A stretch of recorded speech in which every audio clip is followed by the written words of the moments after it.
अब हम बात करेंगे सेलिंग प्राइस निकालने की। तो अगर आपके पास कॉस्ट प्राइस और प्रॉफिट मेंशन है तो आप कॉस्ट प्राइस में प्रॉफिट को प्लस करोगे तो आपका सेलिंग प्राइस मिल जाएगा। लेकिन अगर आपको कॉस्ट प्राइस में लॉस हो रहा है तो आप क्या करोगे, कॉस्ट प्राइस में से लॉस को माइनस करोगे तो आपको आपका सेलिंग प्राइस मिल जाएगा। फॉर एग्जांपल अगर आपके पास कॉस्ट जो है वो 365 है और लॉस आपको 68 रुपीज़ का हुआ है तो आप क्या करोगे, 365 में से अपना 68 को माइनस कर दोगे तो आपको कितना सेलिंग प्राइस है आपका 296 रुपीज़ आपका सेलिंग प्राइस आएगा।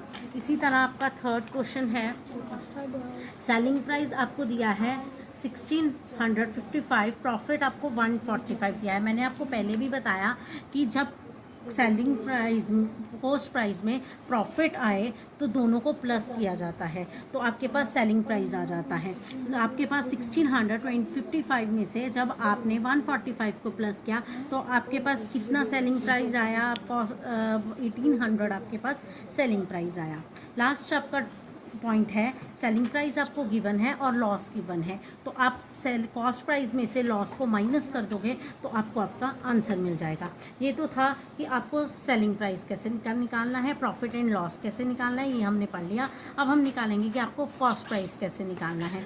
कॉस्ट प्राइस कैसे निकालना है, अगर आपको सेलिंग प्राइस और प्रॉफिट गिवन है तो आप क्या करोगे, सेलिंग प्राइस में से प्रॉफिट को माइनस कर दोगे तो आपके पास क्या आ जाएगा, आपका कॉस्ट प्राइस आ जाएगा। और अगर आपके पास सेलिंग प्राइस में लॉस गिवन है तो आप क्या करोगे, सेलिंग प्राइस में से लॉस को प्लस कर दोगे तो आपका क्या आ जाएगा, कॉस्ट प्राइस आ जाएगा। मींस अगर आपके पास सेलिंग प्राइस और प्रॉफिट है, जैसे 22,018 आपके पास सेलिंग प्राइस है और प्रॉफिट आपके पास कितना है, ये 218 है, तो आप सेलिंग प्राइस में से अपने प्रॉफिट जितना आपको प्रॉफिट हुआ है उसको माइनस कर दोगे तो आपकी कॉस्ट आ जाएगी 23,363 रुपीज़ 63 2363 रुपीज़।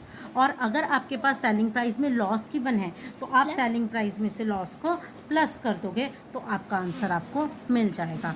ये थे आपके पास सेलिंग प्राइस, कॉस्ट प्राइस और प्रॉफिट एंड लॉस के।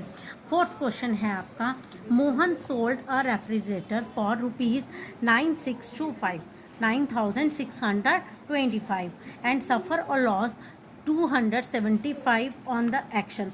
मोहन ने एक फ्रिज बेचा, कितने का, 9625 का, और उसे कितना लॉस हुआ, 275 रुपीज़ का लॉस हुआ। तो find the cost price end of the, आपको रेफ्रिजरेटर का, फ्रिज का कॉस्ट प्राइस जो है वो माइनस करना है। मोहन सोल्ड अ रेफ्रिजरेटर, कितने का बेचा, 9600। मोहन ने अपना फ्रिज बेचा 9625 का, उसका सेलिंग प्राइस कितना था, 9625 में से आपको लॉस कितना हुआ, 275। कॉस्ट प्राइस आपने निकालना है, फॉर्मूला है selling price plus loss. Selling price में लॉस को प्लस करो तो आपके पास मिलेगा आपको 9900 रुपीज़। आपको क्या हुआ, आपका कितना आ गया, कॉस्ट प्राइस आ गया। नेक्स्ट क्वेश्चन है आपका, that is called the fifth question, Ali brought a car. Ali ने 85,000 की कार खरीदी और उसने इतना उसमें से प्रॉफिट लिया, 3215 का प्रॉफिट हुआ कॉस्ट का। तो सेलिंग प्राइस आपको निकाल। Fifth question, Ali brought a car, Ali ने 85,000 की कार खरीदी, सोल्ड मेकिंग, जब उसने उसको बेचा तो उसको प्रॉफिट हुआ 3,1215 का। तो आपको सेलिंग प्राइस ऑफ कार निकालना है।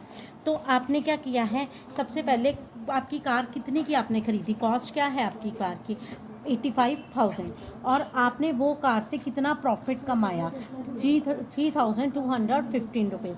सेलिंग प्राइस का फॉर्मूला आप लगाओगे, क्या फॉर्मूला होता है सेलिंग प्राइस का,